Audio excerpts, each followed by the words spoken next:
Yeah. Blackjack. Life is like a game of cards. It's not what you dealt, but how you play it.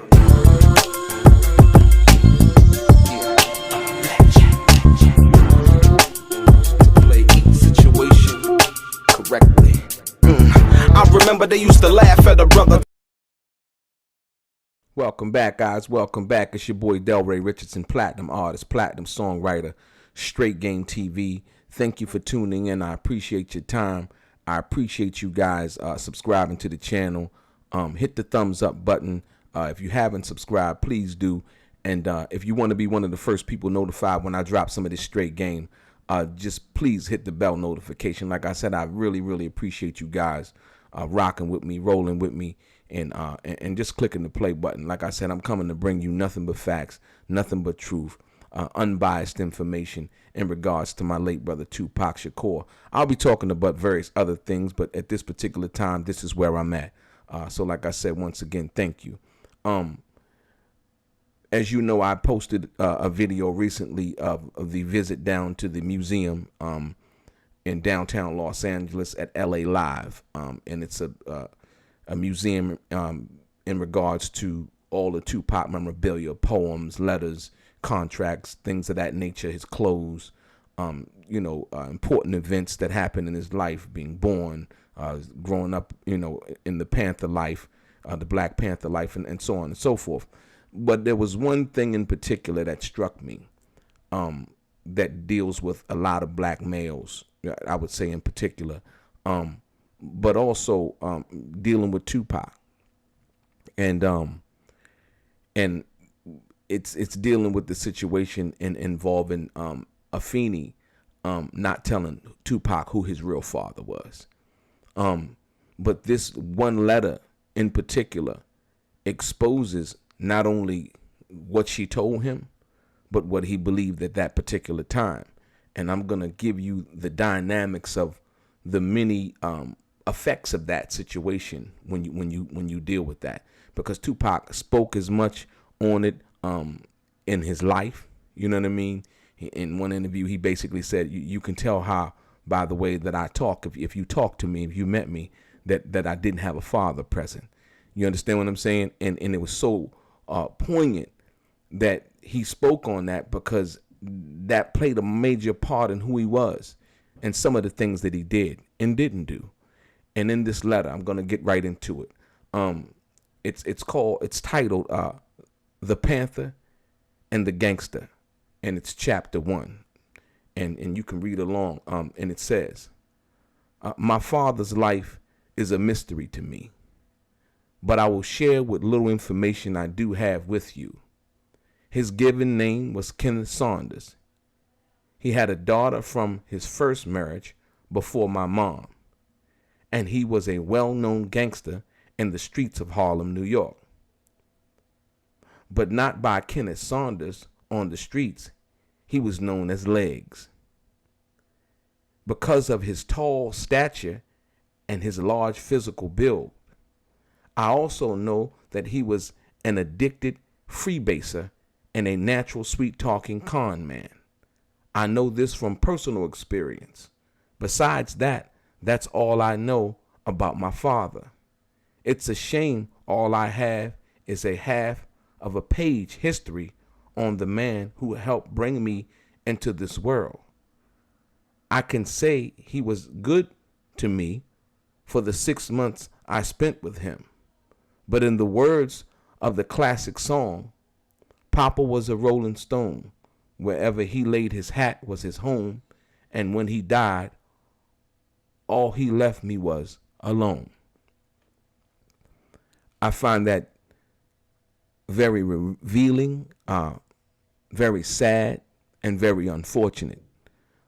As you can see, this letter was from a young Tupac, not the Tupac that we had grown to know and become the superstar that he was. But this letter is important because it was part of his development and why he became the person that he did. Each and everything that we go to becomes a part of molding and shaping who we'll become.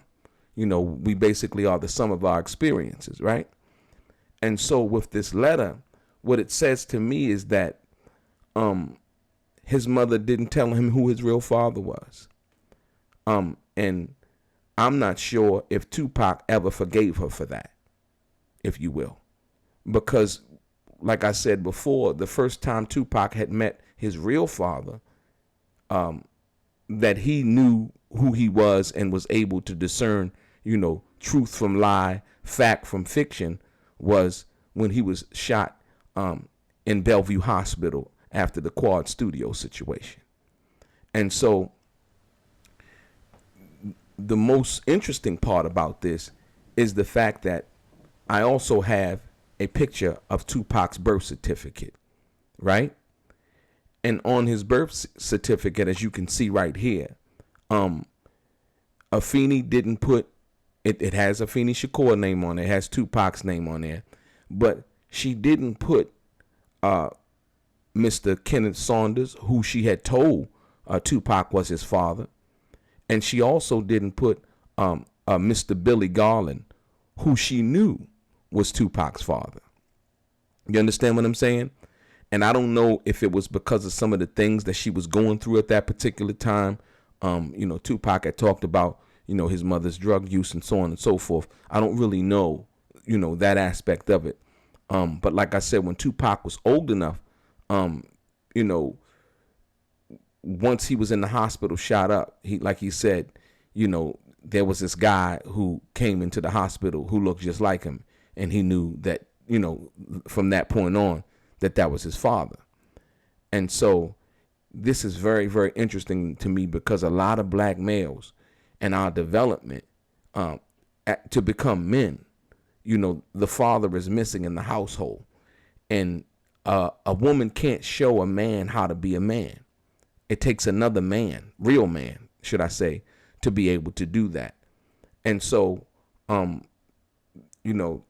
bring this to you because I don't know what reason that she would have not to tell 2Pac who his real father was, but I know this goes on a lot in our community. And so what I wanted to do, I just wanted to bring this out, and I wanted, you guys to chime in and basically tell me what you thought about this. You know what I mean? If you had any personal experiences, people who had experiences in dealing with this situation. And what's also interesting is 2Pac, when he says in the letter that I know he was an addicted freebaser, and a natural sweet talking con man. And I know this from personal experience. So what that says to me is 2Pac basically witnessed, this guy, Legs, Kenneth Saunders, using drugs. Like I said, he said he knew it from personal experience. I take that for what that is. This is not dealing with record company stuff. This is dealing with something personal. And it seems to me that it was some kind of a school project, or just him, doing what he naturally did and writing down a journal. I just think that this is important, as a learning lesson to women and men alike, why some of us turn out the way that we do, and it's never really the child's fault. It always usually starts at home. And so, this is real powerful to me. You know what I mean? Like I said, and 2Pac basically knew that he had a daughter, from his first marriage, but before he met Afeni, and all of those things. It's really, really poignant, because at the end, then here comes the musical part that was important in his life, because he remembered the song. Papa was a Rolling Stone. And so he, not all he left us was alone. He said, all he left me was alone. You know what I mean? And, but like I said, once again, when his real father was actually living, which is Mr. Billy Garland, and who's living today. So I just wanted to bring this to you guys. Like I said, I think this, this is important for us. And the crazy part is 2Pac said, he only spent 6 months with him, and to think that he would think that his father abandoned him, somebody who he thought was his real father, but was truly somebody just who had a relationship with his mom. You know, when, you know, for whatever reason, his father was somewhere, you know, around and about, you know what I mean? So yeah, this, like I said, once again, you know, chime in, yo, tell me what you think about this, because like I said, this affects our community. You know, when you deal with like 2Pac writing Brenda's Got a Baby, this is one of those things that when you look at this letter, you say, okay, this 2Pac was autobiographical, if you will, in his music, you know, and putting his feelings and what he had been through in his life. And I think that's why a lot of us can really, truly, honestly relate to who he was, even after his death. And like I said, if you get a chance, please do go down to that the museum and really check it out. You know what I mean? And support his estate, as well as the foundation that his sister has set up. You know what I mean? The 2Pac Amaru Shakur Foundation. Yeah. Your boy DELRAY, straight game.